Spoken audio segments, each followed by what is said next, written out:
ఒక forest officer. అతనికి posting తమిళనాడులో ఉన్న నేలకొండ అడవుల్లో జరుగుతుంది. అదే అడవుల్లో ఎర్రచందనం చెట్లు చాలా ఉంటాయి. నేను ఉన్నంత వరకు ఎవరు కూడా ఎర్రచందనం చెట్లను దొంగిలించే అవకాశమే ఉండదు. అవును సార్, కానీ వరదరాజన్ ప్రతిసారి ఏదో ఒక దారి వెతుకుతూనే ఉన్నాడు. ఎర్రచందనం చెట్లను దొంగిలిస్తూనే ఉన్నాడు సార్. ఇప్పుడు నేను వచ్చేశాను కదా, ఇక అతను ఈ అడవిలో నుండి ఒక్క ఎర్రచందనం చెట్టును కూడా దొంగిలించడం కుదరదు. ఇక మీదట నేను స్వయంగా డే అండ్ నైట్ పెట్రోలింగ్ చేస్తాను. అదీ కాకుండా చెక్ పోస్ట్ లో ఏ ఆఫీసర్ డ్యూటీలో ఉందో ముఖేష్, అతను కూడా చాలా నిజాయితీపరుడు. అలాగే సార్. పద, చెక్ పోస్ట్ దగ్గరికి వెళ్దాం. కానిస్టేబుల్ ఫారెస్ట్ ఆఫీసర్ యోగిని చెక్ పోస్ట్ దగ్గరికి తీసుకువెళ్తాడు. Hello sir, good morning. మీ గురించి చాలా విన్నాను సార్. మొదటిసారి కలుస్తున్నాను. Thank you. నేను కూడా నీ గురించి చాలా విన్నాను. Thank you sir. మనం సర్చింగ్ పనులు ఇంకా పెంచాలి, ఎందుకంటే ఎర్రచందనం తస్కరీ ఇంకా జరుగుతుంది. ఇలాగే జరుగుతూ ఉందంటే ఇక ఎర్రచందనం చెట్లను చూడడం కూడా కష్టమైపోతుంది ముఖేష్. సార్, వీటన్నిటి వెనక వరదరాజు ఉన్నాడని నాకు తెలుసు సార్. అయితే నువ్వు అతన్ని ఎందుకు ఏమీ చేయడం లేదు? సార్, ఇతను ఇదే అడవిలో పుట్టి పెరిగాడు సార్. అడవిలో అణువు తెలుసు. ఇప్పుడు అతన్ని పట్టుకోవడానికి వెళ్ళినా అతను కనిపించకుండా మాయమైపోతాడు. కనీసం మనం ఎర్రచందనాన్ని ఈ చెక్ పోస్ట్ నుండి దాటి వెళ్ళనీయకుండా అయితే అడ్డుకోగలం కదా.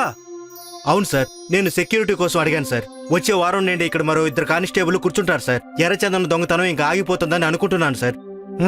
మనం కలిసి పనిచేస్తే తప్పకుండా ఆగిపోతుంది. ఆ రోజు నుండి ఫారెస్ట్ ఆఫీసర్ స్వయంగా డ్యూటీ టైంలో అడవుల్లో చెక్ పోస్ట్ దగ్గర పెట్రోలింగ్ చేస్తూనే ఉంటారు. రాత్రి వేళల్లో కూడా వెళ్లేవారు.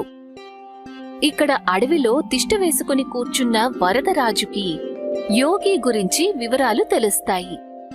అన్నా, ఆ యోగి అడవిలో రాత్రి పగలు పెట్రోలింగ్ చేస్తున్నాడన్నా. ఇప్పుడు మనం ఎర్రచందనం ఎట్లా కొడతాం?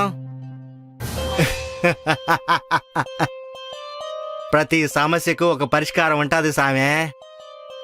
వరదరాజన్ స్వామి చెవులో ఏదో రహస్యం చెప్తాడు. తర్వాత రాత్రి వేళ చీకట్లో స్వామి ఫారెస్ట్ ఆఫీసర్ ఆఫీస్ దగ్గరికి వెళ్తాడు. అక్కడ తను ఎవరికోసమో ఎదురు చూస్తాడు. కాసేపటి తర్వాత అక్కడికి గార్డ్ వస్తాడు.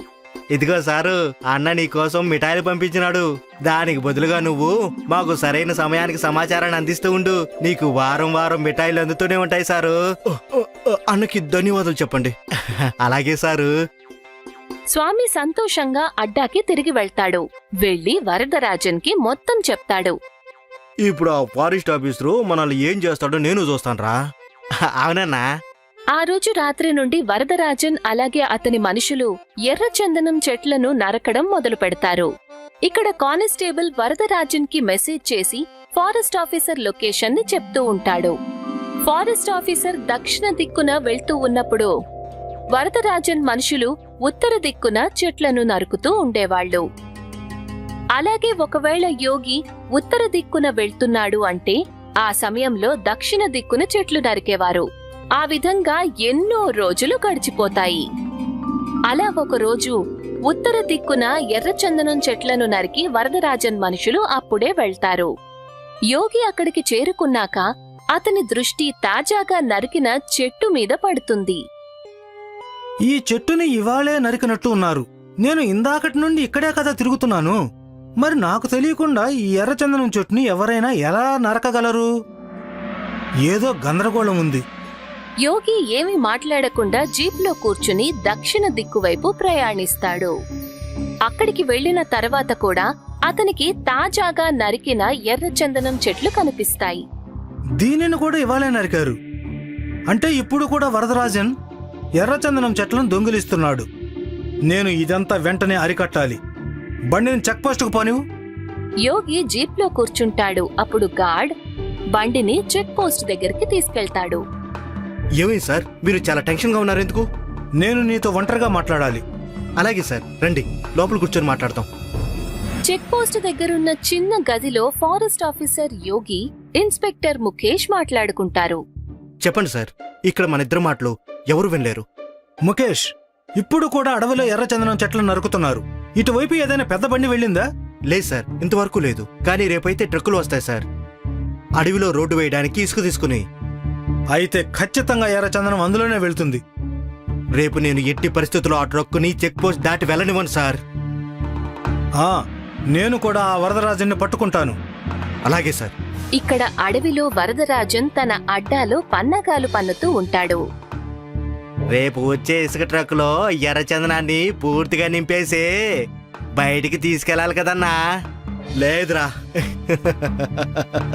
ఈ పాటికి ఆ ఫారెస్ట్ ఆఫీసర్కి మొత్తం అంతా తెలిసిపోయి ఉంటుంది. రేపు అతను చెక్ పోస్ట్ లో మనందరి కోసం ఎదురు చూస్తూ ఉంటారా. అయితే మనం ఇప్పుడు ఏం చేయాలి? ఎర్రచందనాన్ని అడవి నుంచి బయటికి ఎలా తీసుకెళ్లాలన్నా? వరదరాజన్ తన పన్నాగాలని పన్నుతుంటాడు. మరుసటి రోజు ఉదయం ఇసుక ట్రక్కు అడవిలోకి వస్తుంది. ఇన్స్పెక్టర్ ముఖేష్ ఫారెస్ట్ ఆఫీసర్ యోగికి ఫోన్ చేసి ఆ విషయం చెప్తాడు. సార్, ట్రక్ వచ్చేసింది, మీరు కూడా వచ్చేయండి. ఓకే. ఆ ట్రక్ కన్స్ట్రక్షన్ సైట్ కి చేరుకుంటుంది. అక్కడ ట్రక్ ఇసుక మొత్తాన్ని అన్లోడ్ చేస్తుంది. ఆ తర్వాత వరదరాజన్ అలాగే అతని మనుషులు అందులో ఒక ఎర్ర చందనం మొక్కని లోడ్ చేస్తారు. ఇక్కడ ఫారెస్ట్ ఆఫీసర్ అలాగే గార్డ్ జీప్ లో బయలుదేరతారు. కానీ వాళ్ళకి దారిలో కొన్ని పడిపోయిన చెట్లు కనిపిస్తాయి. సార్, చుట్టూ తిరిగి వెళ్లాల్సి ఉంటుంది సార్. ఇదంతా ఆ వరదరాజనే చేసుంటాడు. త్వరగా పద, ఇవాళ వాడిని పట్టుకోవాల్సిందే. వరదరాజన్ అక్కడి నుంచి వెళ్లిపోతాడు. ఫారెస్ట్ ఆఫీసర్ యోగి అక్కడికి చేరుకునేసరికి ట్రక్ కూడా అక్కడి నుంచి వెళ్లిపోతుంది. చెక్ పోస్ట్ దగ్గరకు పోనివ్వు. యోగి ఇన్స్పెక్టర్ ముఖేష్ కి కాల్ చేస్తాడు. ముఖేష్, వాళ్ళు బయలుదేరారు. ఇక నువ్వే వాళ్ళని ఆపాలి. అలాగే సార్. ఇన్స్పెక్టర్ ముఖేష్ తన మనుషులతో పాటు చెక్ పోస్ట్ దగ్గర సిద్ధంగా ఉంటాడు. ట్రక్కు నెమ్మదిగా చెక్ పోస్ట్ దగ్గరికి చేరుకుంటుంది. చెక్ పోస్ట్ దగ్గర ముఖేష్ ఇంకా మిగతా పోలీసులు తుపాకీలతో సిద్ధంగా ఉంటారు. డ్రైవర్ పోలీసులను చూసి బండిని వెంటనే ఆపేస్తాడు. అంతలో వెనక నుంచి ఫారెస్ట్ ఆఫీసర్ జీప్ ని తీసుకొచ్చి ఆపుతాడు. ట్రక్కుని అన్ని వైపుల నుంచి చుట్టుముడతారు. కానిస్టేబుల్, చెక్ చేయి, ట్రక్ లోపల ఏముందో. కానిస్టేబుల్ ట్రక్ లోపలికి ఎక్కుతాడు. సార్, ఇక్కడ ఎర్రచందనం అయితే ఉంది సార్, కానీ ఒక్కడే ఉంది. ఏంటి? ఇన్స్పెక్టర్ కూడా ట్రక్కులోకి ఎక్కి చూస్తాడు. అక్కడ వాళ్ళకి ఒక్కటే ఎర్రచందనం మొక్క కనిపిస్తుంది. సార్, మీరు ఇలా రండి. ఇప్పుడు ఫారెస్ట్ ఆఫీసర్ యోగి కూడా ట్రక్కులోకి ఎక్కుతారు. అతను కూడా అదంతా చూసి ఆశ్చర్యపోతారు. ఆ వరదరాజన్ ఈసారి కూడా మనల్ని మళ్ళీ మోసం చేశాడు.